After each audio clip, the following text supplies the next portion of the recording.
recoil has been increased. We've gotten a lower reload time, which is actually a pretty big deal. The short reload is now 2.3 seconds as opposed to the 2.55 seconds from Battlefield 3. We've gotten an aiming down sight accuracy improvement from 0.3 to 0.2 now, so it's going to be a slightly more accurate weapon at range. And I gotta say that this gun kicks. It's sort of like when you fire it, you're just sort of letting forth a torrent of energy that your player cannot control, and you're going to notice that very quickly. The recoil is going to get out of hand when you're trying to full auto this weapon, and I found the most effective way to use it is to just tap fire small bursts, 2 to 3 round bursts at range, 3 to 4 round bursts at closer to medium range, and then of course if somebody's right in your face you can just go full auto and hope for the best. But this thing shoots so fast that even tap firing, you're going to notice you're going through your mag extremely quickly, and with the ammo bug that's still in the game right now, where you basically chew through an entire magazine every time you reload,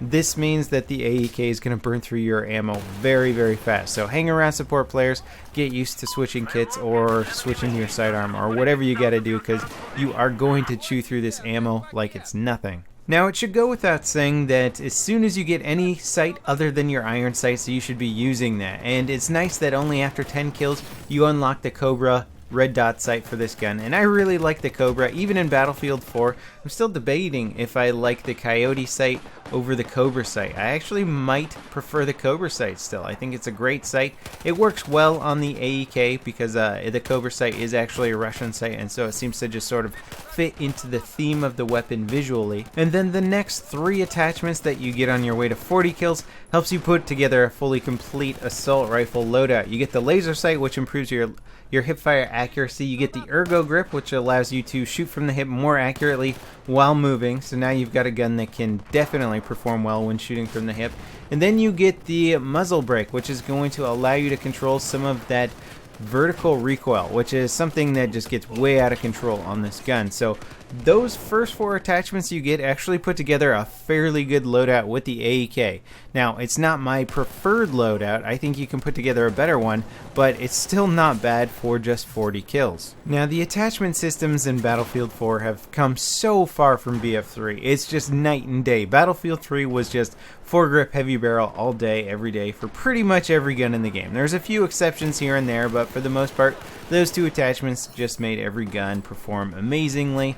There wasn't really much else to think about, which was really kind of uninteresting and unfortunate. Now, every gun in Battlefield 4 has very specific stats, and you can kind of customize it to your playstyle. There doesn't have to be one best setup for each gun. You can sort of make one gun great for hipfire, and you can make the same gun great for long range accuracy depending on what you're in the mood for. Now, each gun is not going to handle each attachment the same way, but there are some things that the AEK is going to perform the best with. Now, because this gun has such crazy recoil and it's just really hard to control, my favorite attachments for this gun were things that controlled that recoil, allowed me to tame this weapon. Even with the attachments, I found it a pretty tricky weapon to use. But the first one or not the first one, but the most important one is the angled foregrip. Now, this gun has some crazy first shot kick, and the angled foregrip reduces that first shot recoil significantly. So no longer